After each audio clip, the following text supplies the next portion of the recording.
नमस्कार जी। हिंदी भाषा YouTube channel पर आपका स्वागत है। इस वीडियो में हम चर्चा करने वाले हैं, हमारा बड़ा ही महत्वपूर्ण टॉपिक रहेगा जो किसी भी कॉम्पिटिटिव एग्ज़ाम की दृष्टि से बड़े ही महत्वपूर्ण ये प्रश्न रहेंगे।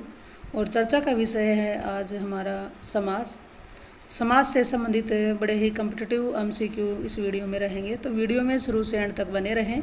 और ये जानकारी आपको अच्छी लगे तो वीडियो को लाइक करें, अपने साथियों के साथ शेयर इसको करते रहें। और चैनल पर आप पहली बार आए हैं तो इस चैनल को सब्सक्राइब कर लें। आज की इस वीडियो का हमारा पहला प्रश्न है, दो अथवा दो से अधिक शब्दों से मिलकर बने हुए नए सार्थक शब्द को क्या कहते हैं? तो इसको हम कहेंगे समास। समास का शाब्दिक अर्थ होता है, तो समास का शाब्दिक अर्थ होता है, ऑप्शन ए रहेगा संक्षेप। निम्नांकित में कौन सा पद अव्ययीभाव समास है? अव्ययीभाव समास का उदाहरण कौन सा है? इसमें रहेगा हमारा प्रतिदिन, इसका विग्रह होगा दिन दिन के प्रति। नेक्स्ट हमारा प्रश्न है, जिस समास में उत्तर पद प्रधान होने के साथ ही पूर्व पद तथा उत्तर पद में विशेषण विशेष्य का संबंध भी होता है, उसे कौन सा समास कहते हैं? तो जी उसमें ऑप्शन हमारे यहाँ हैं, तो उसको हम कहते हैं क्रमधारय समास। निम्नलिखित में से क्रमधारय समास किसमें है? निम्नलिखित में से क्रमधारय समास किसमें है? तो इसमें रहेगा हमारा आंसर सी, नीलो उत्पलम। नीला है जो उत्पल, उत्पल होता है पत्ता। जिस समास के दोनों पद अप्रधान होते हैं वहाँ पर कौन सा समास होता है? तो जी वहाँ पर होता है बहुव्रीहि समास। इस समास में दोनों पद प्रधान नहीं होते, बल्कि दोनों पद मिलकर किसी तीसरे की ओर संकेत करते हैं, विशेषता बताते हैं। वहाँ पर कोई अन्य पद प्रधान बन जाता है तो वहाँ बहुव्रीहि समास होता है। जितेंद्रिय में कौन सा समास है? जितेंद्रिय में जीत लिया है इंद्रियों को जिसने, कोई भी व्यक्ति विशेष या देवता विशेष या कोई और हो सकता है, तो ये इसमें बहुव्रीहि समास होगा। देवासुर में कौन सा समास है? देवासुर में समास हमारा कौन सा है? द्वंद्व समास है, देव और असुर। देशांतर में कौन सा समास है? देशांतर देश के अंतर, ये रहेगा तत्पुरुष समास। वीडियो आपको अच्छी लगे तो आप इसे लाइक करें और शेयर करें। दीनानाथ में कौन सा समास है? तो दीनानाथ में हमारा क्या है? कर्मधारय समास। मुख दर्शन में कौन सा समास है? मुख दर्शन में हमारा समास है, मुख के दर्शन तत्पुरुष समास है। कौन सा शब्द बहुव्रीहि समास का सही उदाहरण है? कौन सा शब्द बहुव्रीहि समास का सही उदाहरण है? तो इसमें रहेगा हमारा आंसर पंचानन, पांच आननों वाला, यानी कौन है? हनुमान जी। तो ये किसका उदाहरण है? बहुव्रीहि समास का। निशाचर में कौन सा समास है? निशाचर में रात में भ्रमण करने वाला कोई भी, जैसे कि राक्षस के लिए प्रसिद्ध है, ये बहुव्रीहि समास हो गया। चौराहा में कौन सा समास होगा? तो जी चौराहा में हमारा होगा द्विगु समास, चार राहों का समूह है। दशमुख में कौन सा समास है? 10 हैं मुख जिसके, या 10 मुखों वाला, ये रावण के लिए है प्रसिद्ध, ये बहुव्रीहि समास होगा। सुपुरुष में कौन सा समास है? सुपुरुष में समास रहेगा हमारा कर्मधारय। विशेषण और विशेष्य के योग से समास बनता है, तो जी ये बनता है कर्मधारय समास। निम्नलिखित में से एक शब्द में द्विगु समास है, उस शब्द का चयन कीजिए। तो द्विगु समास हमारा रहेगा 7 अहों, 7 दिनों का समूह, सप्ताह। तो ये हमारा द्विगु समास हो गया। किस समास के दोनों शब्दों के समानाधिकरण होने पर कर्मधारय समास होता है? किस समास के दोनों शब्दों के समानाधिकरण होने पर कर्मधारय समास होता है?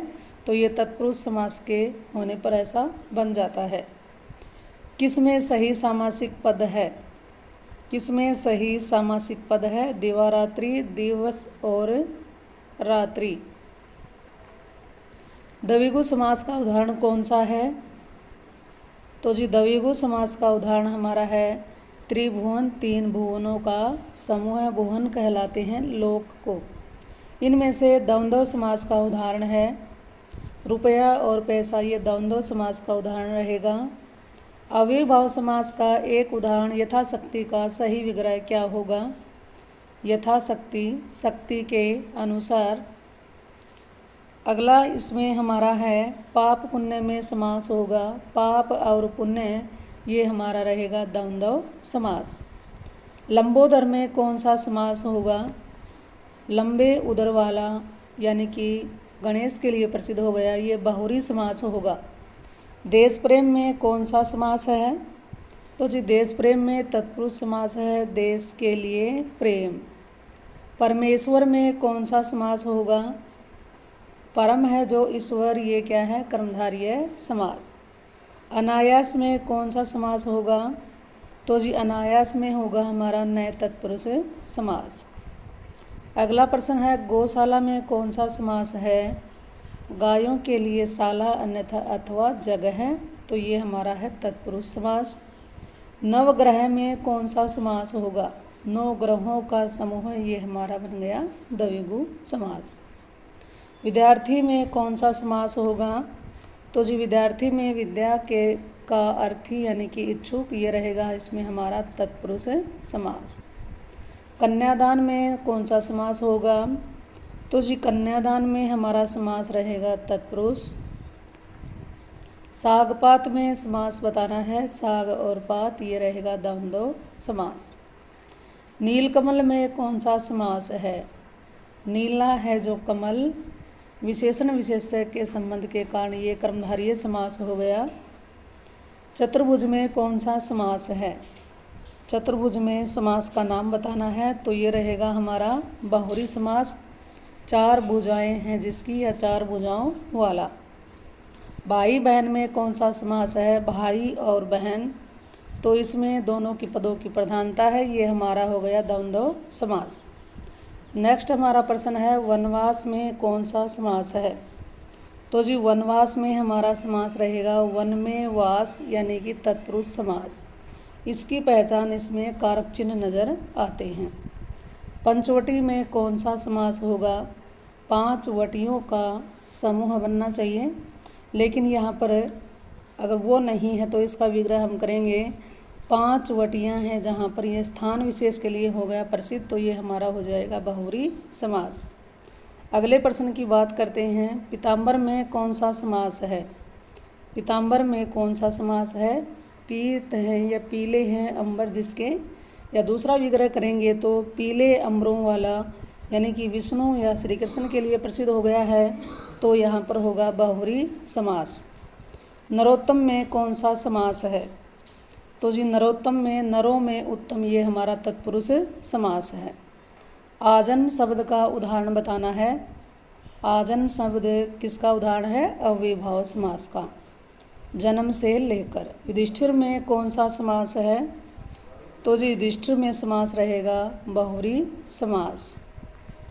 गगनचुम्बी में कौन सा समास है? गगन को चूमने या छूने वाला, तो इसमें हमारा समास रहेगा तत्पुरुष समास। धक्का मुक्की में कौन सा समास होगा? धक्का और मुक्की, ये रहेगा हमारा द्वंद्व समास। त्रिफला में कौन सा समास है? त्रिफला में समास का नाम बताना है, तो इसमें रहेगा 3 फलों का समूह द्विगु समास। तन मन धन में कौन सा समास होगा? तन और मन और धन, तो ये इसमें देखो तीनों पद यानी दोनों पद प्रधान हैं, तो द्वंद्व समास होगा। चक्कर पाणी में कौन सा समास होगा? चक्कर है पाणी में जिसके, अर्थात श्री कृष्ण, तो ये हमारा बहुरी समास हो गया। पाप पुण्य में कौन सा समास होगा? पाप और पुण्य, तो इसमें रहेगा जी द्वंद्व समास। पंचवटी में कौन सा समास होगा? पंचवटी में हमारा समास 5 वटियों का समूह होगा द्विगु समास। मृगनयनी में कौन सा समास होगा? तो जी मृगनयनी, मृग के नयनों के समान नयनों वाली कोई स्त्री विशेष के लिए बात हो रही है, तो ये रहेगा हमारा बहुरी समास। इस तरह से इस वीडियो में हमने 50 महत्वपूर्ण समास से संबंधित एमसीक्यू पर चर्चा की है, तो ये ज़रूर बताइएगा ये जानकारी आपको कैसी लगी। अगर वीडियो आपको अच्छी लगे तो इसे लाइक कर दें और अपने साथियों के साथ इसको शेयर भी कर दें। चैनल पर आप पहली बार आए हैं तो इस चैनल को सब्सक्राइब ज़रूर करें। फिर मिलते हैं एक और नई वीडियो नई जानकारी के साथ। इस चैनल पर आने के लिए आपका बहुत बहुत धन्यवाद।